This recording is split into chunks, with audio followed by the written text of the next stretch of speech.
L'année 2019 était plutôt correcte, avec un chiffre d'affaires en légère croissance pour la majorité des acteurs de la profession. Donc on était sur le trend national avec une croissance pas forcément très forte, mais une croissance en 2019. Donc tout se passait plutôt bien à l'époque.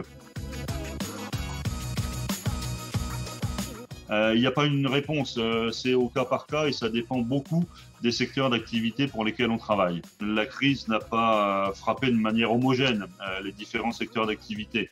Si on prend l'exemple de l'automobile, il y a eu une forte intensité de la crise pendant la première période de confinement, puisque l'industrie automobile a cessé la production. Mais par contre, si la crise a été intense au moment du confinement, elle n'a pas été durable, puisque la période post-confinement, on a vu des consommateurs acheter des voitures, je dirais pas en masse, mais il y a eu une forte reprise de l'activité. Si on prend l'exemple de l'aéronautique, c'est complètement différent. Là aussi, il y a eu une forte intensité dans la crise, mais elle est malheureusement durable.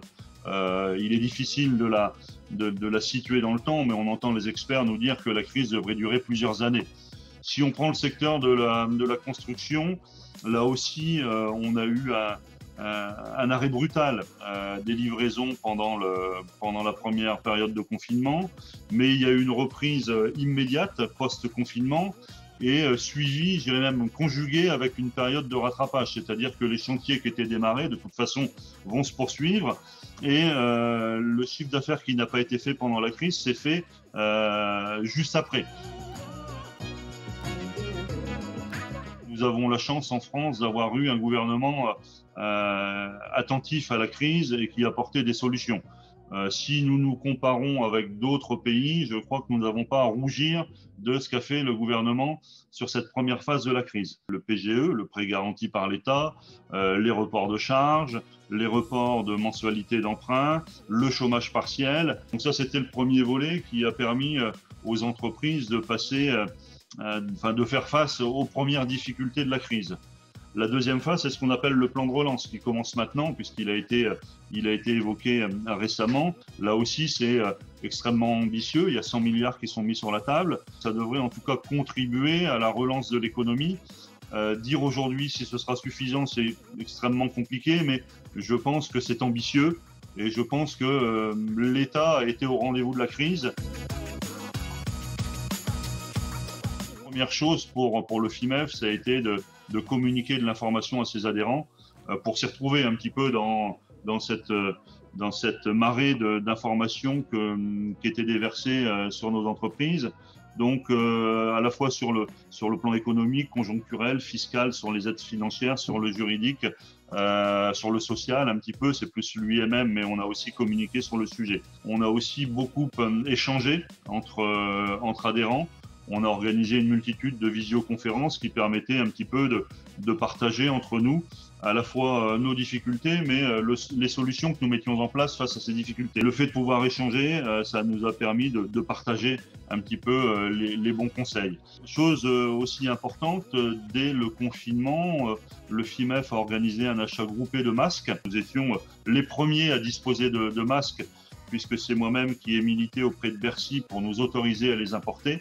Je rappelle qu'à l'époque, non seulement les masques que nous disposions étaient réquisitionnés par l'État, mais parallèlement à cela, nous avions l'interdiction d'en importer.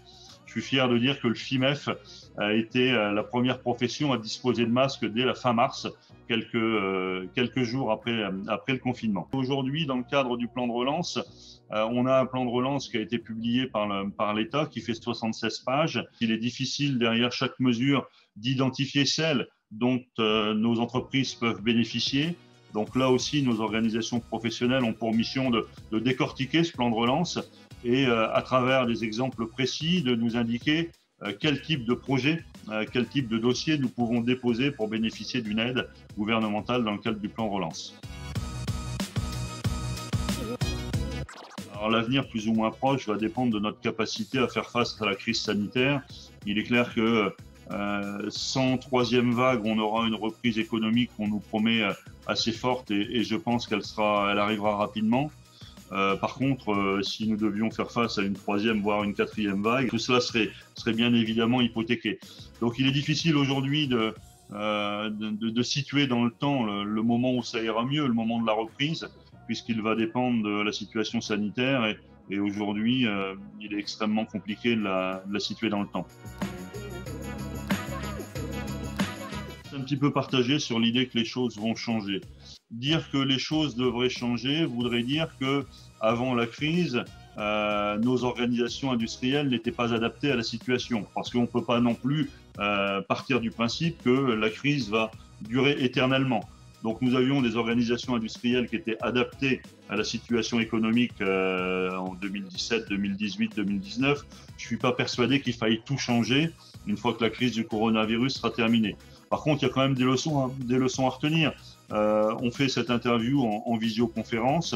Il est vrai qu'on avait pour habitude de se déplacer beaucoup. Je pense que la crise, on se souviendra qu'il est facile et efficace de se rencontrer en visioconférence. Donc, je pense que quelques habitudes vont changer, mais je ne suis pas persuadé que la crise vienne totalement bouleverser le fonctionnement de nos entreprises et qu'elle appelle une nouvelle organisation une fois que la crise sanitaire sera terminée.